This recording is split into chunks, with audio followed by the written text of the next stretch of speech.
Now. Hi, my name is Andrew Rudick. This is speech number 2, an informative speech.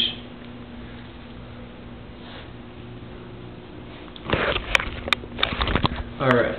Now, throughout the world, there are many different beliefs and cultures.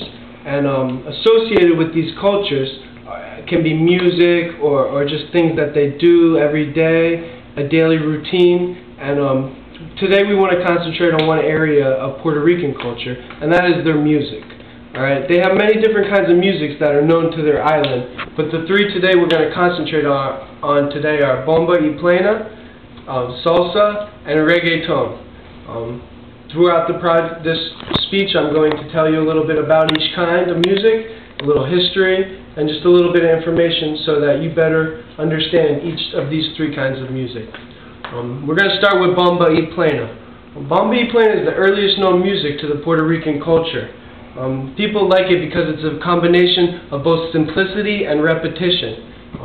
All of these types of musics have a dance to them, and just like bomba y plena, the dance is very simple, like I said, and repetition. It's all about memorizing a few moves to the point where you make them look good. Bomba y plena has been around. Well, plena has been around since the 17th century, and bomba's earliest roots are the early 20th century. It's a blend of African drum beats which came over, and what the Puerto Ricans did was they created a dance to this. The instruments used in bomba y plena are, there's a couple of them. They have the drums, the tambourine, the maracas, and a singer or possibly two singers.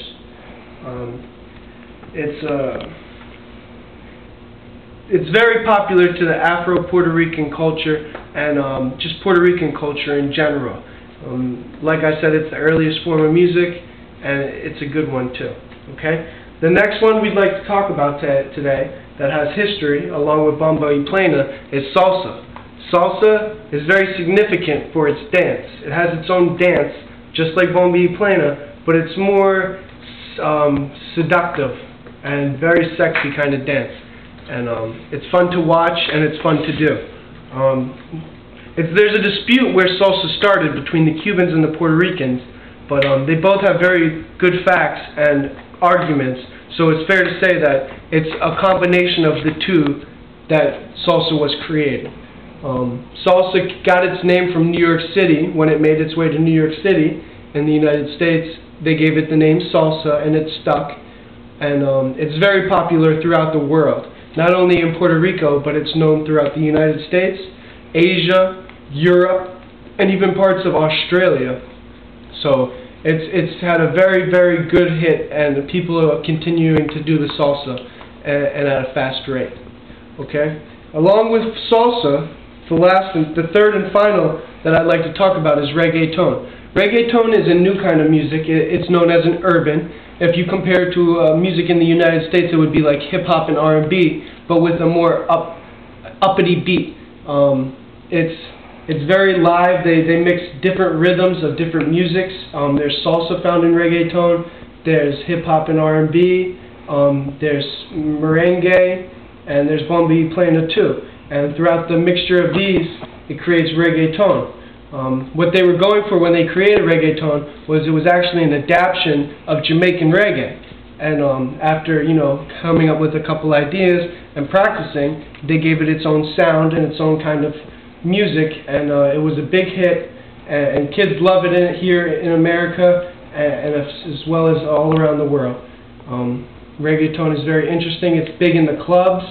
They play it all over the place, and like I said, it's rapped in Spanish, but it's hip hop. It's in Spanish, but it's hip hop Spanish form.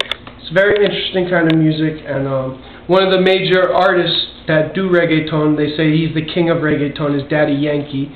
He has many albums out, and he's been a big sensation, and he's very well known throughout the reggaeton community.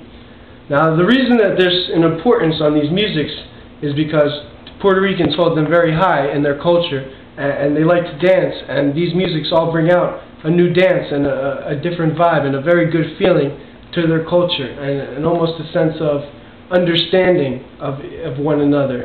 And no matter what mood you're in, everyone gets up and dances when the day's over. Alright, now that I've talked about all these three types, if there's any questions, I'd be more than happy to answer any questions. Hopefully now that when you hear of any of these three kinds of music, that you'll have a better understanding and be more knowledge gained based on what I've told you. And is there any questions before we go today? Yes, Gabe. Do you know how to dance any of these dances? Personally, I do not dance. I've never danced. That's not my kind of bag of chips, if you would say that. But I would be interested in learning the salsa. After I did some studying on the salsa, I'd be very interested in learning the dance and learning the culture a little bit more. Thank you. Is there anyone else who has any questions? Or Hugh? You talked about how the dancing is very sensual. Does that reflect promiscuous behavior in their culture, or is it just merely dancing? Well, that's what you would think because of the dance and the type of dance it is, but actually that is not true. It's just the way that they have created their dance, but they do not regard it in that sense. It's just a dance, and it's to bring people together. Thank you for your questions. I hope you've enjoyed my speech today, and I hope you use this information in the future. Have a nice day, and I'll see you again another time.